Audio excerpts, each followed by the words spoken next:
नमस्कार साथियों, किसान एकेडमी में आप सबका स्वागत है। और साथियों, आज हम लोग एक महत्वपूर्ण टॉपिक पर चर्चा करने चल रहे हैं जिसका नाम है लोकतंत्र, डेमोक्रेसी। आज देखेंगे क्या होता है लोकतंत्र, इसके कितने प्रकार होते हैं और इसका महत्व क्या है। कुछ क्वेश्चन लेंगे और क्वेश्चन भी करेंगे।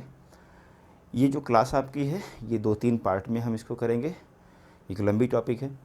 तो चलिए स्टार्ट करते हैं। लोकतंत्र।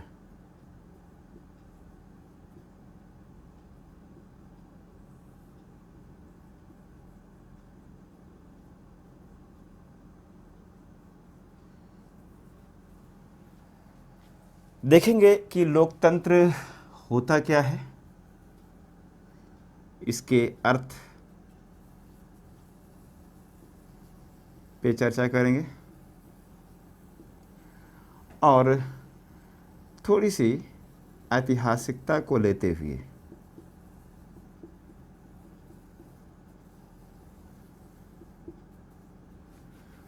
फिर इसके हम प्रकार पे चर्चा करेंगे और प्रकार में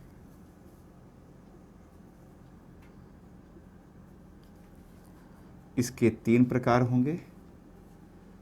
एक होगा प्रतिनिधि मूलक लोकतंत्र, दूसरा होगा विमर्शी लोकतंत्र और तीसरा होगा सहभागी लोकतंत्र।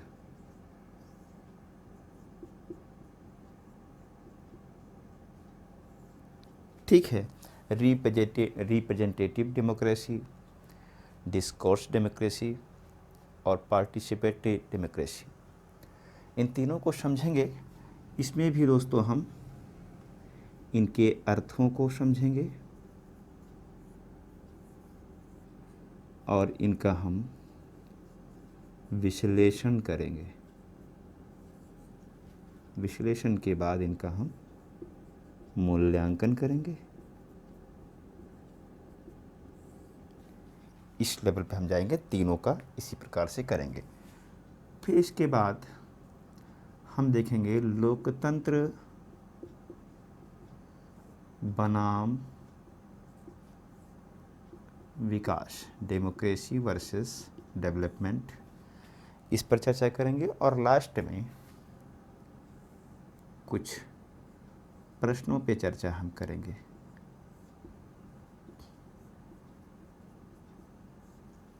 दोस्तों, आपको हम बता दें कि जो यूपीएससी है, यूपीएससी यहाँ से प्रीलिम्स क्वेश्चन भी पूछता है और मुख्य परीक्षा में तो ये फेवरेट टॉपिक है ही है। साथ ही साथ ये निबंध के लिए बहुत ही इम्पोर्टेंट टॉपिक है। एक निबंध यहाँ से प्रायः पूछा जाता है, इसको अच्छे से तैयार कर लीजिए। चलिए बात करते हैं डेमोक्रेसी पर। लोकतंत्र किसे कहते हैं? तो अगर इसको हम एक लाइन में बोलें तो जनता का जो शासन होता है, यानी शासन की एक ऐसी प्रणाली जिसमें शासन जनता करती हो, जनता का शासन हो, उसे हम लोकतंत्र कहते हैं। अगर हम अब्राहम लिंकन के शब्दों में कहें तो उन्होंने क्या कहा है? उन्होंने लोकतंत्र को कहा है of the people, for the people, by the people, यानी कि जनता का शासन जनता के लिए, जनता के द्वारा ही डेमोक्रेसी है। तो एक लाइन में तो ये बात समझ में आती है। थोड़ा सा इसके डेवलपमेंट पे हम बात कर लेते हैं। क्या लोकतंत्र एकाएक आ गया? नहीं, एक लंबी इसकी गाथा है। अगर हम इंटरनेशनल लेवल पर देखें तो उसकी अपनी एक हिस्ट्री है, और अगर हम भारतीय इतिहास में भी लोकतंत्र के बिंदुओं पर चर्चा करना चाहें या बिंदुओं को खोजें तो वो भी बिंदु दिखाई हमारे इतिहास में देते हैं। जैसे आप देखिए, वैदिक काल में वैदिक काल में 3 समितियां हुआ करती थीं। सभा, समिति और विदत। जिनमें से सभा जो थी ये बुजुर्गों की सभा थी।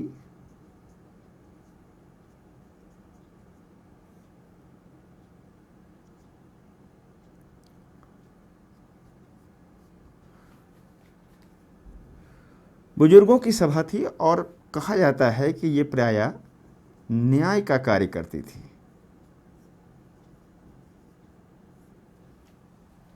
इसी प्रकार से अगर हम देखें, जो समिति थी वो कबीले की जन सामान्य सभा थी, यानी कि ये कबीले की क्या थी? जन सभा थी। और इसमें निर्णय सर्वसम्मति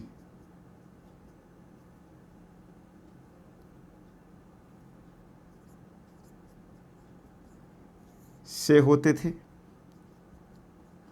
और कहा जाता है कि ये राजा का चुनाव करती थी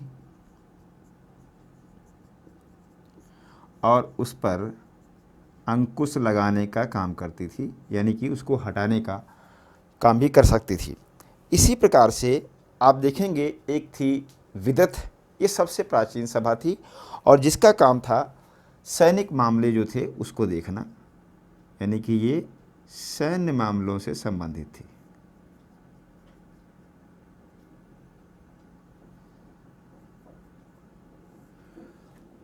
तो इस तरह से एक ढांचा हमको दिखाई देता है वैदिक काल में। अगर हम आगे बढ़ें और 6वीं सदी ईसा पूर्व में हम बात करें, 6वीं सदी ईसा पूर्व में, यहाँ पर आप देखेंगे जो पाली साहित्य हैं,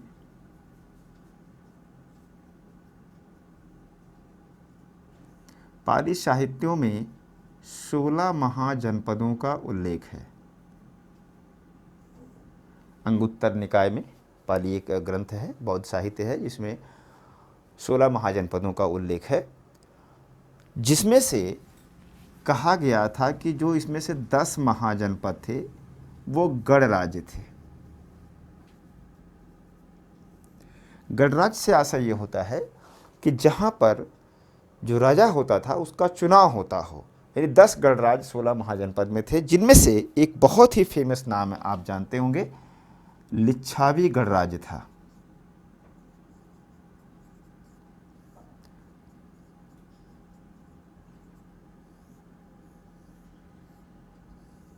ठीक है, लिच्छवी गणराज्य था और देखेंगे इसकी राजधानी वैशाली थी और ये कई गणराज्य थे उनका ये हेड था, चीफ हुआ करता था।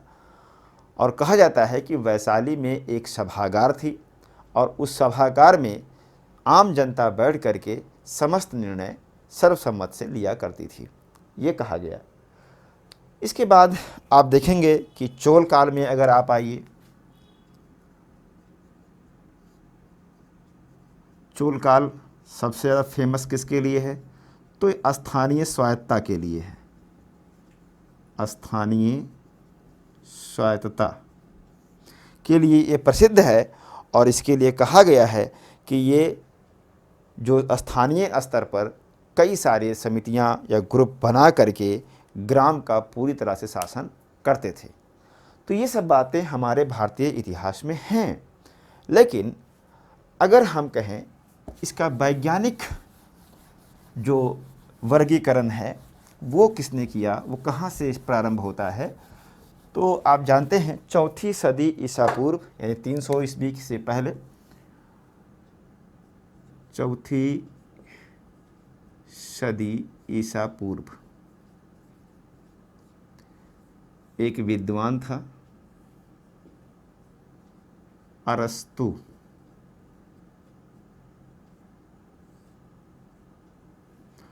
और अरस्तु ने उस समय लगभग 158 देशों के संविधान का अध्ययन किया और मोटी मोटा जो उसने बातों को समझा, उनका विश्लेषण करके उसने 3 प्रकार की शासन प्रणाली बताई, यानी इसका वर्गीकरण किया। जिसमें पहली प्रणाली जो उसने बताई, उसने कहा कि एक व्यक्ति का शासन, एक व्यक्ति का शासन। एक प्रणाली उसने कहा कि कुछ व्यक्तियों का शासन।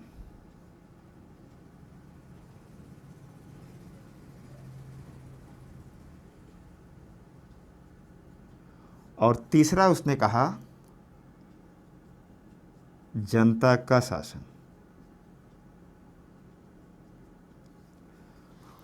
यानी कि 158 संविधानों का उसने अध्ययन किया और उसके आधार पर शासन करने की 3 प्रणालियों का उसने वर्गीकरण कर दिया। जिसमें उसने कहा कि एक ऐसा है जिसमें एक व्यक्ति शासन करता है, इसकी तुलना हम राजशाही से कर सकते हैं। यानी ये राजशाही की बात करते हैं, और अगर यही राजशाही निरंकुश हो जाए तो फिर वो अधिनायकवाद की ओर बढ़ जाती है, तानाशाह की ओर बढ़ जाती है। जो कुछ व्यक्तियों के शासन की बात किया उसने, वो वास्तव में कुलीन तंत्र था। कुलीन तंत्र था। कुछ लोगों, समाज के कुछ संभ्रांत लोगों के द्वारा जब शासन चलाया जाता था तो उसको कुलीन तंत्र कहा गया। वहीं जनता का शासन का मतलब इसने कहा लोकतंत्र, यही डेमोक्रेसी, जिसमें जनता स्वयं शासन करती है। ध्यान देने वाली बात यह है कि जो यूनानी ये विद्वान हैं अरस्तु, इन्होंने जो कॉन्सेप्ट दिया, ये कॉन्सेप्ट तब का है जब छोटे छोटे स्टेट हुआ करते थे। स्टेट की आबादी कितनी होती थी? 5,000, 10,000। तो संभव था कि सारे लोग एक जगह पर इकट्ठा हो करके और शासन के जितने भी क्रियाविधि हैं, जो कार्य हैं, जो निर्णय हैं, डिसीजन, सारे कुछ कर सकते थे एक जगह पर इकट्ठा हो करके। लेकिन अगर हम इसी को एक बड़े देश पर लागू करें या जनसंख्या बहुत ज़्यादा हो जाए, तो क्या ये संभव है कि सारे देश के लोग इकट्ठा होकर के कोई निर्णय लें? जैसे इंडिया है, अब इंडिया में 132 करोड़ की आबादी अगर ये सोचे कि हम लोग सब लोग बैठ करके निर्णय लेंगे, हम लोग देश चलाएंगे, जनता का शासन है, तो क्या ये संभव है? कोई ऐसी जगह होगी जहाँ 132 करोड़ लोग बैठ सकते हैं? ये संभव ही नहीं है। तो इसीलिए लोकतंत्र में इन्होंने 2 वर्गीकरण फिर किया। इन्होंने कहा कि जो प्रत्यक्ष लोकतंत्र एक होता है, एक प्रत्यक्ष और एक अप्रत्यक्ष। प्रत्यक्ष और अप्रत्यक्ष, यानी कि एक समय के बाद जब देश में आबादी ज़्यादा बढ़ जाए तो जो प्रत्यक्ष शासन जिसमें जनता डायरेक्ट भागीदारी करती थी, वही अप्रत्यक्ष शासन में बदल जाएगा। मतलब कि जनता सीधे उसमें भागीदारी ना करके कुछ अपने प्रतिनिधियों को चुन करके उनके माध्यम से काम करेगी। तो इस तरह से ये वर्गीकरण किया अरस्तु ने। अब हम आते हैं, अगर इसके अर्थ को डिफाइन करें अच्छे से, तो देखिएगा ध्यान से।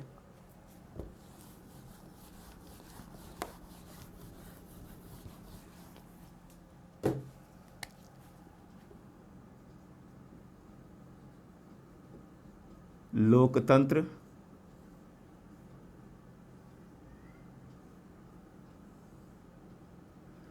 का हम पहले संक्षिप्त अर्थ समझते हैं।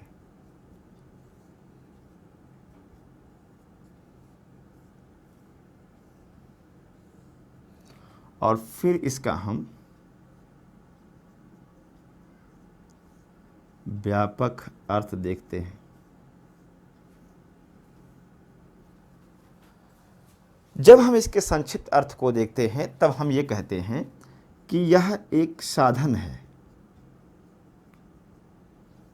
साधन किस चीज़ का? शासन को चलाने का। यानी कि एक शासन प्रणाली है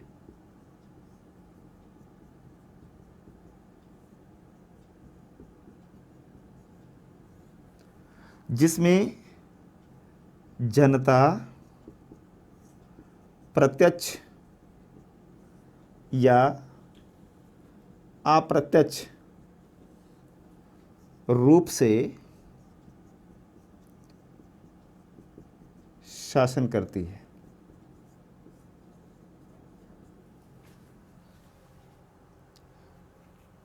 मतलब क्या है भाई, जब शासन करने की एक प्रणाली ही तो है, जैसे राजशाही है, कुलीन तंत्र है, कहीं पर तानाशाही है, सब अपनी अपनी विधा है शासन करने की। तो अगर हम इसके संक्षिप्त अर्थ को देखें तो हम यही तो कहेंगे कि डेमोक्रेसी क्या है, तो कहेंगे कि शासन चलाने की एक प्रणाली है जिसमें जनता का शासन होता है। शासन प्रत्यक्ष या अप्रत्यक्ष दोनों हो सकता है। तो ये हमारे काम का नहीं है, ये एक प्रकार से संकीर्ण अर्थ है इसका, ये हमारे काम का नहीं है। अगर हम इसके व्यापक अर्थ को देखें दोस्तों, तो लोकतंत्र वास्तव में जीवन जीने की शैली है।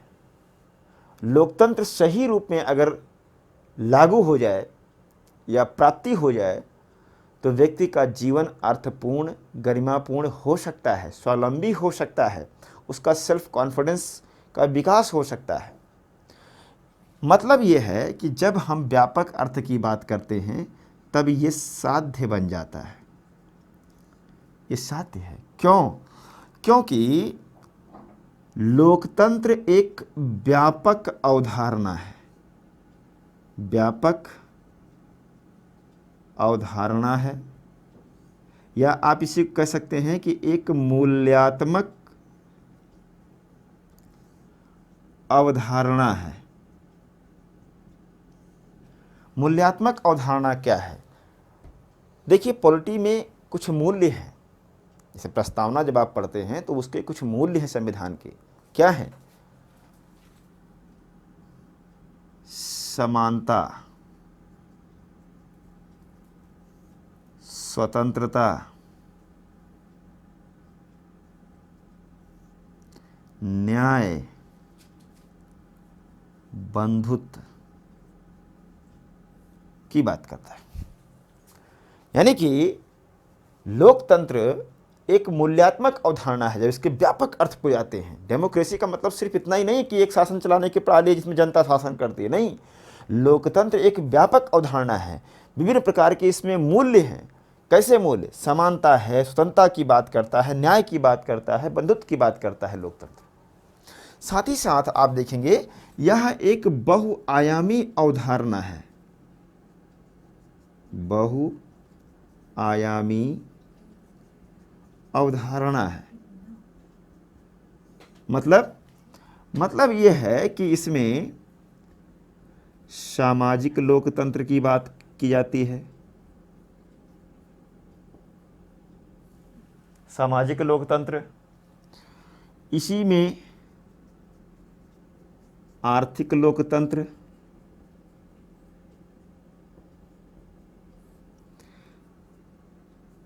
राजनीतिक लोकतंत्र,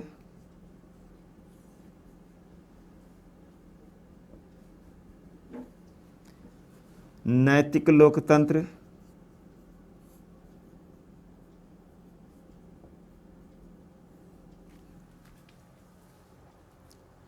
यानी कि बहुत सारी बातें इसमें शामिल है। इसमें सामाजिक लोकतंत्र की बात होती है, राजनीतिक लोकतंत्र की बात होती है, आर्थिक लोकतंत्र की बात होती है, नैतिक लोकतंत्र की बात होती है।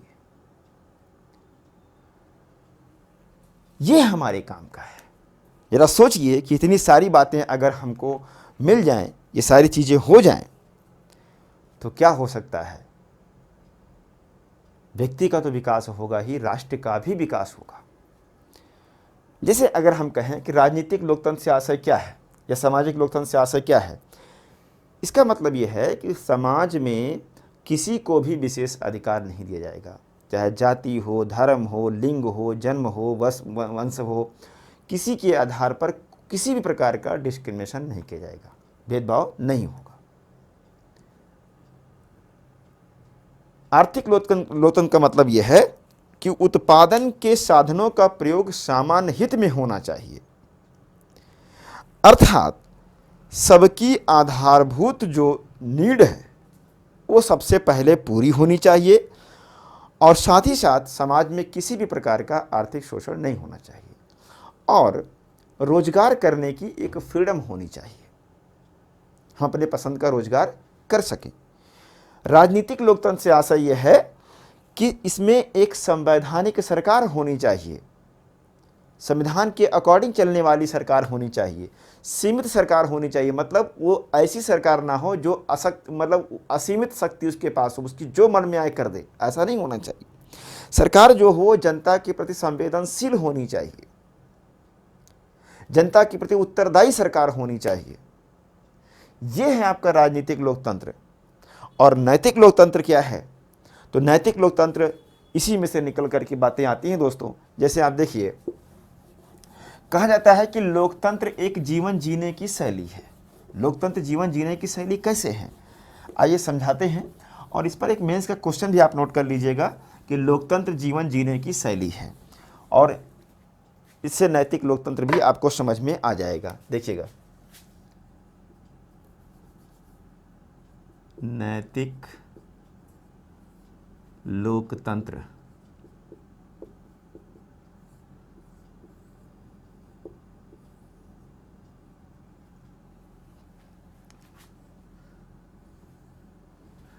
अगर हम इसके व्यापक अर्थ को देखें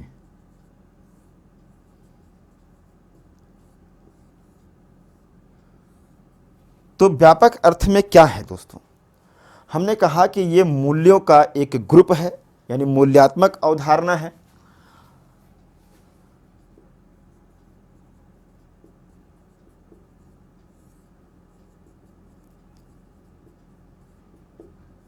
जिसमें समानता, स्वतंत्रता, न्याय,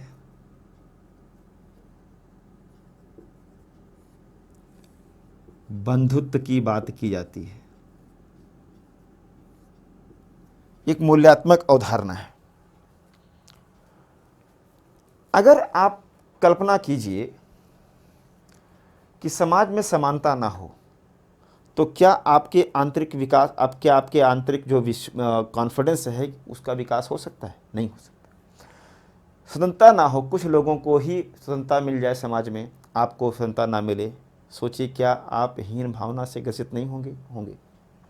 न्याय, समाज में भेदभाव है, बराबरी नहीं है, सबकी उचित भागीदारी नहीं है, तो क्या आपका विकास होगा? नहीं होगा। बंधुत्व, भाईचारा नहीं है, भेदभाव है समाज में, तो क्या आपका डेवलपमेंट होगा? नहीं होगा। कुल मिलाकर के ये मूल्यात्मक अवधारणा है, और इन मूल्यों से अगर कोई बुरा व्यक्ति है तो उसके अंदर भी बदलाव होता है, और कोई नॉर्मल इंसान है उसके अंदर का जो व्यक्तित्व है उसका निखार होता है। यानी कि इन मूल्यों से या इनके प्रयोग से व्यक्ति की आंतरिक व्यवस्था मजबूत होती है, और साथ ही साथ जो नकारात्मक प्रवृत्ति के लोग हैं उनके विचारों में भी बदलाव आता है।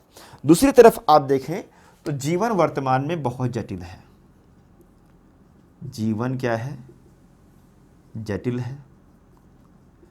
व्यक्ति तमाम सारी परिस्थितियों से गुजरता रहता है, तमाम सारी परिस्थितियों में जकड़ा हुआ है। कैसी परिस्थितियाँ? सामाजिक परिस्थितियाँ तमाम सारी हैं, शादी करना, विवाह करना है, गरीबी है, भुखमरी है, तमाम सारी सामाजिक समस्याओं से वो लड़ता रहता है पूरा जीवन।